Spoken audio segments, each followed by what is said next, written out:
आगामी दिन में जदि तार आखिदृष्टिया पदक्षेप पुलिस न निए रास्ता रोक हेब आंदोलन हेब। आज शांतिपड़ा एकता कमिटी तरफ आम समस्त थाना को आसु। मुख्य उद्देश्य है प्रवीण महालिक मुटू जे कि 5 तारिख रु निखेष थे।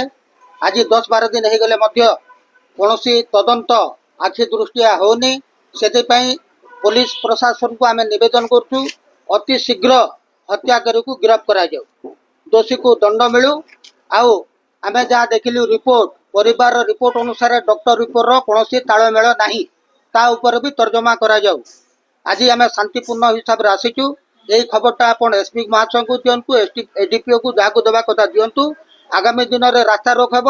रास्ता रोक होता समय पुलिस तरफ आमको आश्वासना दि जाइए अति शीघ्र आम दोषी को गिरफ्त करूँ। 12 दिन आज बीती जाइए, आम आज आसीचु। आगामी दिन में जदि तार आखिदृष्टिया पदक्षेप पुलिस न निए रास्ता रोक हेब आंदोलन प्रोग्रेस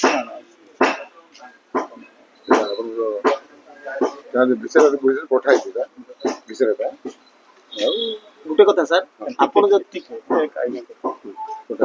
बाकी तदंत डीसी सर मीटिंग समस्त रिपोर्ट केते दिन तो ऐसे भरोसा हुए 2 मास नहीं पर 3 मास लेकर नहीं से लेबर बहुत रिपोर्ट अछि सीरियली ना पोस्टमार्टम रिपोर्ट जा आसी एटा डॉक्टर रो ओपिनियन आसी एटा पोस्टमार्टम रिपोर्ट को हानि जाय ना ओपिनियन गुटे अलगा फाइनल ओपिनियन हो फाइनल ओपिनियन अलगा डीसी पर अलगा तो एबे जेन ओपिनियन ता आइछे इटा होचे कॉन्ट्राडिक्शन आसी ओपिनियन। पहला कथा है अपन मिसिंग है 5 तारीख 6 तारीख बोल डॉक्टर देला से हिसाब रे माने से देचे तार मिसिंग आउ डेथ रो जेन गैप ता हो 2 रु 3 दिन बोल के से दी सेरा गोटे बहुत बड़ कॉन्ट्राडिक्शन है।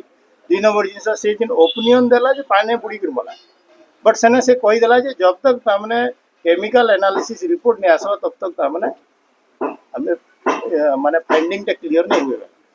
2-3 मास जदि भी तार रिपोर्ट जदि भी लेट हेबा बोले आप इन्वेस्टिगेशन 2-3 मास पर्यंत किसी नहीं कर पारे।